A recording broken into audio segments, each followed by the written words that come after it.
Well, boys, the FA Cup has come. It's gone for now. It'll be back in a couple weeks, but we had some football. Like Sean, it was a pretty good weekend, right?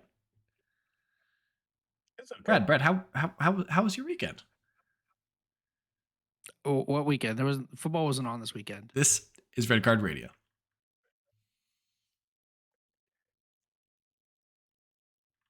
Good morning, good evening, good afternoon, whenever you listen from. Thanks for tuning in. Red Card Radio is a weekly look at the Premier League from three friends who support different clubs. My name is James. I support Arsenal. That is Brad. He supports Chelsea. And down below, that man is Sean. He supports Tottenham Hotspurs. Gentlemen, hello. Hola. What's up? Hello. What's up? How we doing?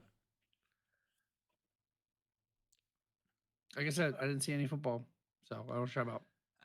Where are we watching the FA Cup now, boys? Is it the BN, ESPN Plus, Paramount Plus, Fox News, Univision It's network? on Fox. Like where is it at? It's on Fox Nation. Yeah, for sure. Just Okay. You could get that, and then you go watch Tommy Lauren after that. You'll be so excited. We're just throwing it up wherever we got it now. It's on ESPN, man. ESPN Plus, bro.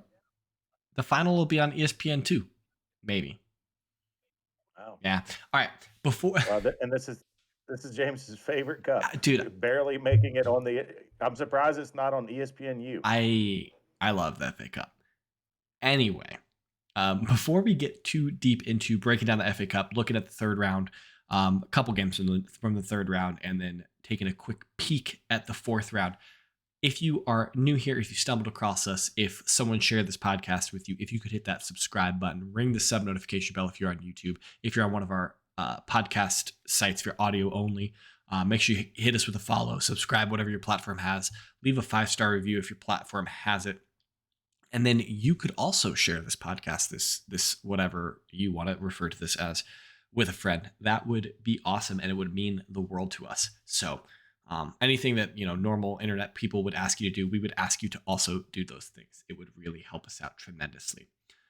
So let's dig right in, boys. There were 32 games we decided last week. 32 games. 32. So we clearly not going to go over all of them. We did pick out a selection last week. And so we will give you the report on that selection of games. And then we'll kind of dig into a few of them. Maybe more big picture type things. But kicking off on Friday, the third round proper kicked off with Manchester United hosting Everton. United get the victory 3-1 in that match. On Saturday, we had 1,000 games. Spurs Portsmouth, that game ends 1-0 to Spurs. Gillingham Leicester win the game 1-0. Palace Southampton get a 2-1 victory. Maybe not actually something that Southampton want, but we'll talk about that. Sheffield Wednesday hosted Newcastle. Sheffield Wednesday get the 2-1 victory. Liverpool Wolves, that game ends in a 2-2 draw. Jimmy has some thoughts about that. We'll dig into that. Manchester City Chelsea. Manchester City get the second consecutive victory over Chelsea in 2 games. They win the game 4-0. And then Brentford West Ham ends 1-0 to West Ham. Oxford United Arsenal. Arsenal win 3-0. 3 second half goals in the last 30 minutes of the match. Wrap that up for Arsenal. So I'll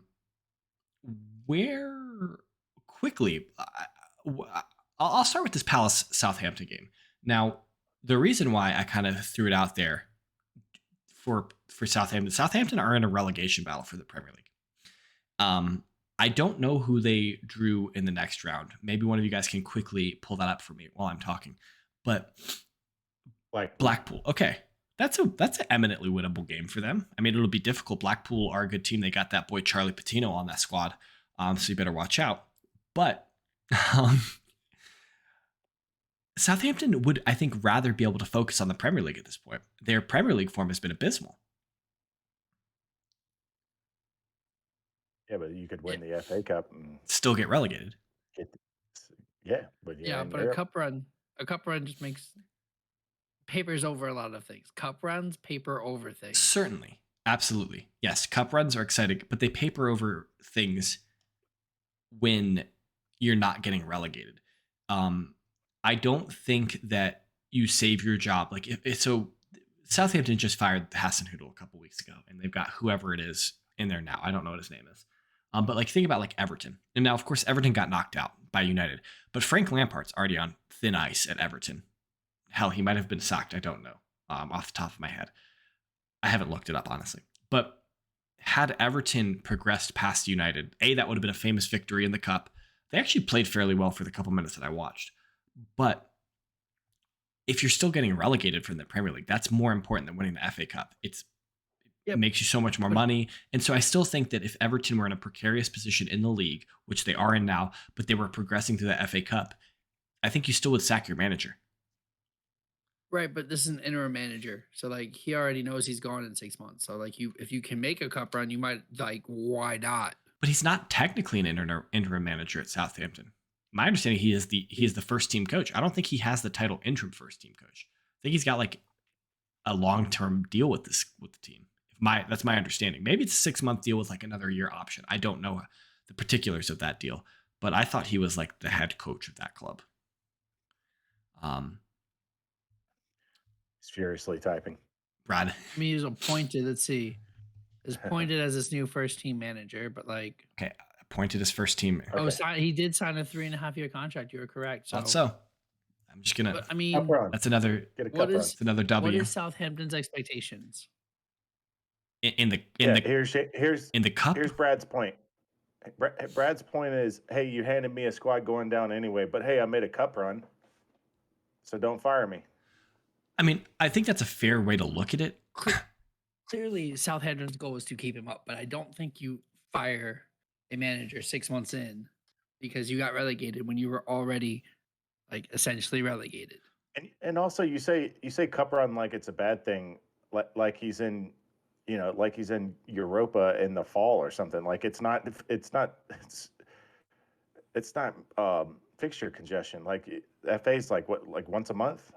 No, it's like you hate the FA Cup. No, I love the FA Cup for Arsenal. I don't know. We don't advance far very often. I'm really curious what happens from here on. The next match weekend is end of January. It's the last weekend in January.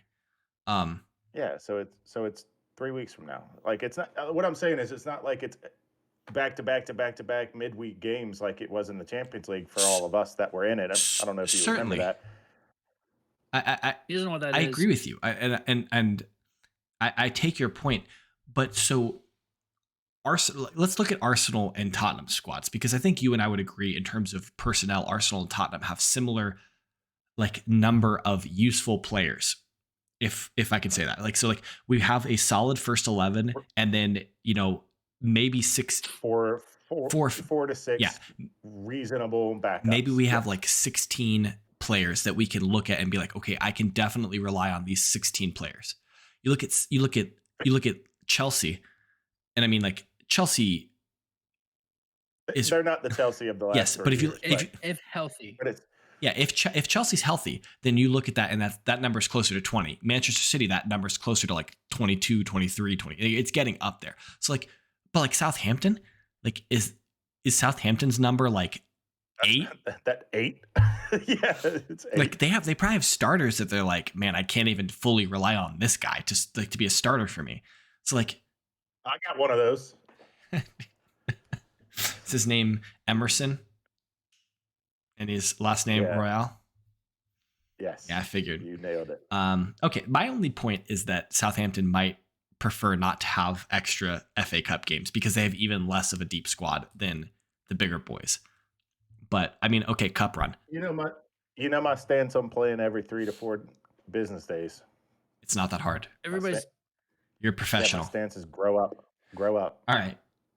I'm gonna remember that in April when there's two Premier League games a week, so that they can finish by mid-May.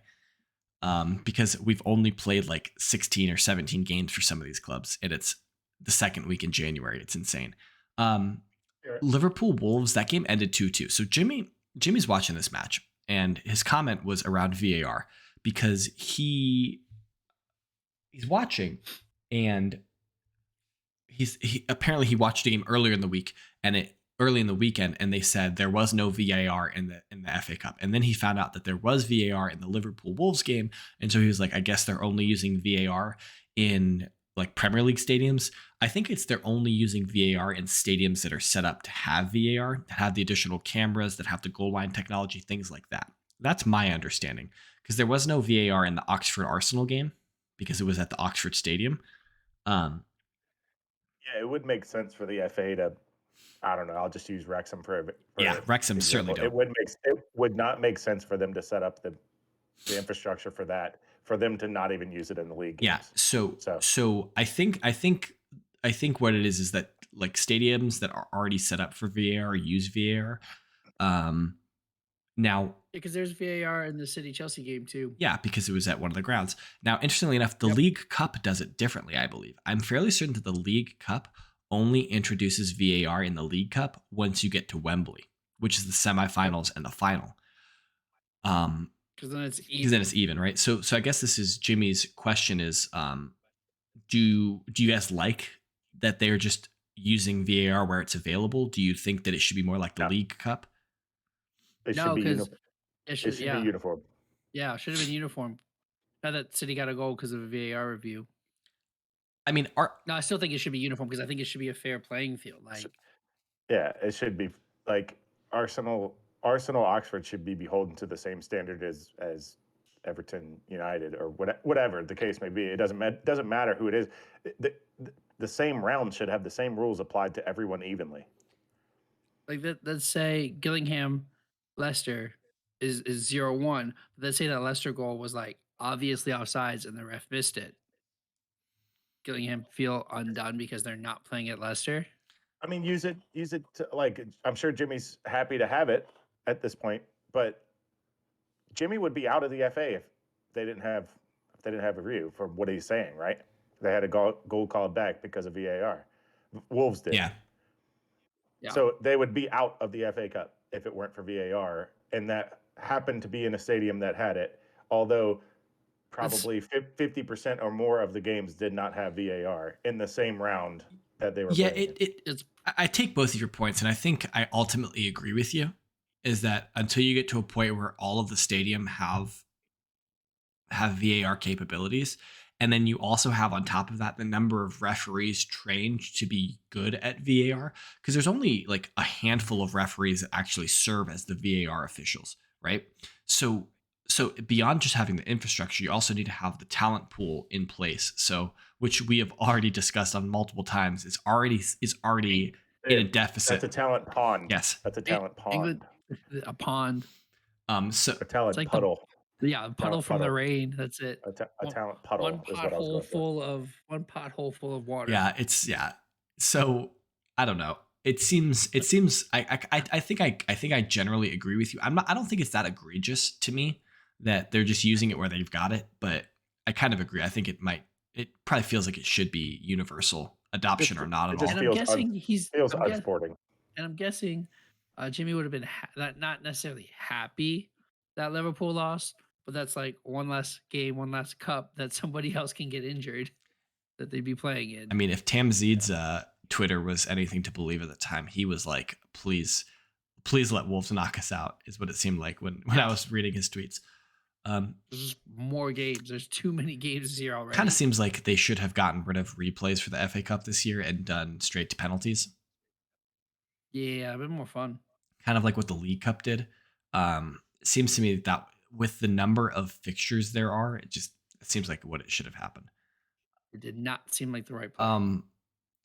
Is there anything you want to say about the Chelsea match, Brad? VAR was not used appropriately. There was a foul missed before Mahrez's goal that would have been 10-11 because Ziyech was clear behind the defense and got tackled from behind. Did they call a foul? Else. Nope. Nothing called. All right, I'll need to go back and watch it because you're really insistent that this was a foul. But yeah, I'm wondering if it wasn't actually a foul, if it was kind of like a borderline foul. It's a foul, but because the ball was they deemed the ball was too far away for him to have a chance at it, that it didn't matter. Was it a foul or not a foul? It was a foul. So the refs deemed that the ball was too far away for it to matter, but a player getting tackled is a player getting tackled. So describe the play. Did the ref call a foul? Describe the play. Ziyech had the ball and he kicked it far in front of him? Or? Ziyech's running onto the ball from a pass overhead. City defender comes from behind and like tackles his legs. And they didn't call a foul on that at all? Nope. Nope. He may have been falling over as he tackled his legs, but he tackles his legs and knocks over Ziyech. Don't call a foul. City goes down the other side. There's a similar tackle on the City player, and Mahrez scores the goal. I'll need to go back and watch this, and I'll have an opinion for You you. just watch those like those 5-7 minutes. Check in on tomorrow's episode because I'll have an opinion on tomorrow's episode. Maybe it'll be Friday's episode, but I'll have an opinion later for you guys this week on whether or not I think it was a foul. So that's all. I mean, it is what it is. We played shitty for 15 minutes, and City punished us for it. Yeah, I mean that's the thing with City is like they're going to do that to you. Yeah, and their squad was still stacked. Right, and they benched like 6 of their players. We benched like 6 of our players. So, do you think this has? Yeah, never mind. That's a bad question. And there were 2 injuries. 2 more? Pulisic. Oh no, wait. Was it this game or was it? No. It was this game. Pulisic. No, was the last game. That was the game. Was Pulisic and Sterling? That was in the league. Pulisic and Sterling got injured in the league. Yep. Only thing I'll say about this Arsenal Oxford match is that and I'm glad we won because I would have had to come on here and tell Arsenal that they're never allowed to wear the all white kits again because it would have been 2 years in a row that they lost in the all white kit. And I also, as a kind of a different aside, I wonder if the reason why they're wearing the all white kits in this game in this FA Cup run again is because they only played 1 game in it last year, and they're like, man, this campaign's important, but we got very little use out of these kits last year. Let's do it again. Let's run it back. Oh, I remember that. You guys should listen to the FA Cup episode last year of the 3rd round. Yeah, because when they did lose in those white kits. Brad had some stabbing jokes, which is lots of them. Not ideal because that's what the campaign is for. Anyway, next round, right. 4th round, I've got a quick selection of interesting games. We'll kick it off Sheffield Wednesday. If you remember, Sheffield Wednesday defeated Newcastle. So Joel, you're probably interested in who Sheffield Wednesday drew. They drew Fleetwood Town. So you could have had Fleetwood Town in the 4th round. Wrexham, we highlighted Wrexham here because this is also from what I can tell the only non-professional club. Non-league side, yeah. There's no professional team. It's just a non-league. Yeah, they're not in the they're not in the pyramid. Not in the pyramid. Wrexham, they drew Sheffield Wednesday. Spurs, after beating Portsmouth, they drew Preston North End. And in the tastiest tie of the 4th round proper, we've got Manchester City and Arsenal. So somebody's going to lose there. Somebody's going to win. Interestingly enough, though, that game will be the first time they play each other this season. They will play each other in the FA Cup before they've played each other either time in the league. So yeah, this is our 3rd time playing City this year. We make jokes here and there. If you were sternly and decidedly a Manchester United fan, a Manchester City fan, as I know one, how mad would you be in the round of 64 and 32? You get Chelsea and Arsenal. Like, you gotta be livid. Like, you gotta be kidding me. Out of 64 teams, I get Chelsea. Yeah, out of 32 teams, I get Arsenal. Are you fucking kidding me? That's the way I feel about drawing City. I'm like, how is it out of 32 teams? I'd be pissed. How is it that the teams that are number 1 and number 2 in the Premier League are drawn against each other in the 4th round of the FA Cup? That's wild to me. I need to ask Steve how he feels about that. We played City in the 3rd round of the EFL Cup, and then we played City in the 3rd round of the FA Cup. Like, what are the chances of that? It seems like after years and years and years and years and years of getting the luckiest draws of all time, Lady Luck has finally run up on them. Yeah. So I don't know where they're going to get tested every game all the way. Well, unfortunately, they're not going to get a test at the 5th round. Oh, because they're going to be out. That's what he's saying.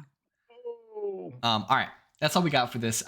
If you are still listening, thank you so much for tuning in. We really appreciate it. Make sure you smash that subscribe button, ring the sub notification bell, give us a follow if you're on the podcast, 5-star if your platform allows it, all those things, and definitely share this episode with someone you love. Wait. What, Brad? We didn't get to the trivia. Trivia's in the next episode, Brad.